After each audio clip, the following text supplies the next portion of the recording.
But sir ಇವಾಗ ಜನಪ್ರತಿನಿಧಿಗಳ ನ್ಯಾಯಾಲಯ ಏನು ಶಿಕ್ಷೆ ಕೊಟ್ಟಿತ್ತಲ್ಲ ಸರ್, ಅದರಿಂದ ಇಷ್ಟು ಬೇಗ ಶಿಕ್ಷೆ ಅಮಾನತು ಮಾಡೋದು ಅಪರೂಪ ಅಂತ ಹೇಳ್ಬೋದು.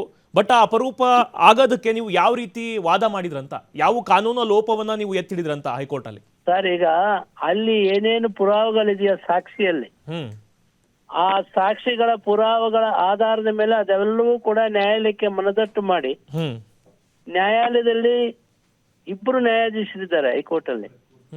ಅವರು ಎಲ್ಲಾ ದಾಖಲಾತಿಗಳನ್ನ ಪರಿಶೀಲನೆ ಮಾಡಿ ಸದ್ಯಕ್ಕೆ ಅವರು ಶಿಕ್ಷೆ ಕೊಟ್ಟಿದ್ದಾರೆ. ಶಿಕ್ಷೆ ಕೊಡುವಂತ ಅಷ್ಟು ಸಮಂಜಸವಾದಂತ ಪುರಾವೆಗಳು ಅವ್ರ ವಿರುದ್ಧ ಇಲ್ಲ ಅಂತ ಅನಿಸಿ ಈಗ ಮಧ್ಯಂತರ ಜಾಮೀನು ಮಂಜೂರು ಮಾಡಿದ್ದಾರೆ.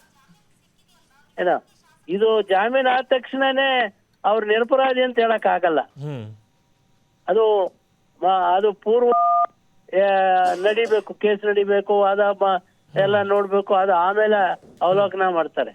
ಈಗ ಸದ್ಯಕ್ಕೆ ಆ ನ್ಯಾಯಾಲಯಕ್ಕೆ ಮನದಟ್ಟಾಗಿದೆ, ಅವ್ರ ಮೇಲೆ ಅಷ್ಟು ಕಠಿಣವಾದಂತ ಪುರಾವೆಗಳು ಅವ್ರ ವಿರುದ್ಧ ಇಲ್ಲ ಅಂತ ಅನಿಸಿಕೆ ತಿಳಿಸಿಕೊಂಡು ಈಗ ಇದು ಮಧ್ಯಂತರ ಆದೇಶ.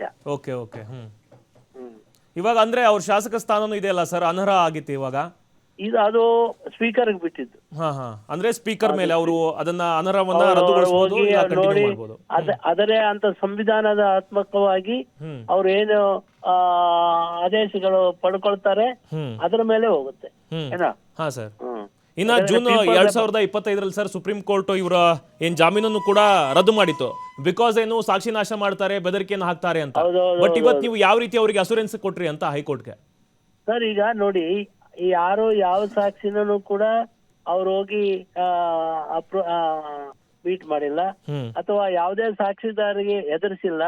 ಇನ್ ಕಾಂಟ್ರರಿ ನಿಮ್ಗೆ ಹೇಳ್ಬೇಕಾದ್ರೆ ಸಾಕ್ಷಿದಾರರು ಸಿಬಿಐ ವಿರುದ್ಧ ಹೇಳಿದ್ದಾರೆ, ನಮಗೆ ಎದುರಿಸ್ತಾ ಇದ್ದಾರೆ, ತಗೊಂಡೋಗಿ ಹೇಳ್ದೆ ಇದ್ರೆ ನಿಮ್ಮನ್ನ ಕೇಸಲ್ಲಿ ಸಿಕ್ಸ್ತೀವಿ ಅಂತೇಳಿ ಹೆದರಿಸಿ ಆ ತರ ಸಾಕ್ಷಿನೂ ಕೊಟ್ಟಿದ್ದಾರೆ ಕೋರ್ಟ್ ಅಲ್ಲಿ. ಏನೋ ಅದು ಕಂಪ್ಲೇಂಟು ಕೊಟ್ಟಿದ್ದಾರೆ ಕೋರ್ಟ್ ಅಲ್ಲಿ. ನೀವು ಸಾಕ್ಷಿ ಹೇಳ್ದಿದ್ರೆ ನಮ್ಗೆ ತೊಂದರೆ ಮಾಡ್ತೀವಿ ಅಂತ ಕೂಡ ಸಿಬಿಐನವ್ರು ಎದುರಿಸಿದ್ದಾರೆ ಸ್ವಾಮಿ ಅಂತ ಕೂಡ ಹೇಳಿದ್ದಾರೆ ನ್ಯಾಯಾಲಯದಲ್ಲಿ. ಬಟ್ ಇವರು ಅವ್ರನ್ನ ಯಾರೋ ಆರೋಪಿಗಳು ಎದುರಿಸಿದ್ದಾರೆ ಅಂತ ಯಾವ ಸಾಕ್ಷಿದಾರರು ಕೂಡ ನ್ಯಾಯಾಲಯದಲ್ಲಿ ಹೇಳಿಲ್ಲ.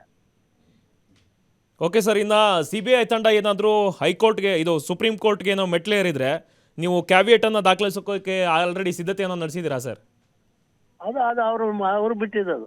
ಅವರು ನೋಡಿ, ಈಗ ನಮ್ಮನ್ನ ಅಪ್ರೋಚ್ ಮಾಡಿದ್ರೆ ನಾವು ಹೇಳ್ಬೋದು, ಅವರು ಇದಕ್ಕೆ ಬಿಟ್ಟಿದ್ದು, ಅವ್ರ ತೀರ್ಮಾನ ಅದು. ಯಾರ ವಕೀಲರು ಇಡ್ಬೇಕು ಸುಪ್ರೀಂ ಕೋರ್ಟ್ ಅಲ್ಲಿ ಅಂತೇಳಿ ಅದು ಅವ್ರಿಗೆ ಬಿಟ್ಟಿದ್ದು ವಿಚಾರ.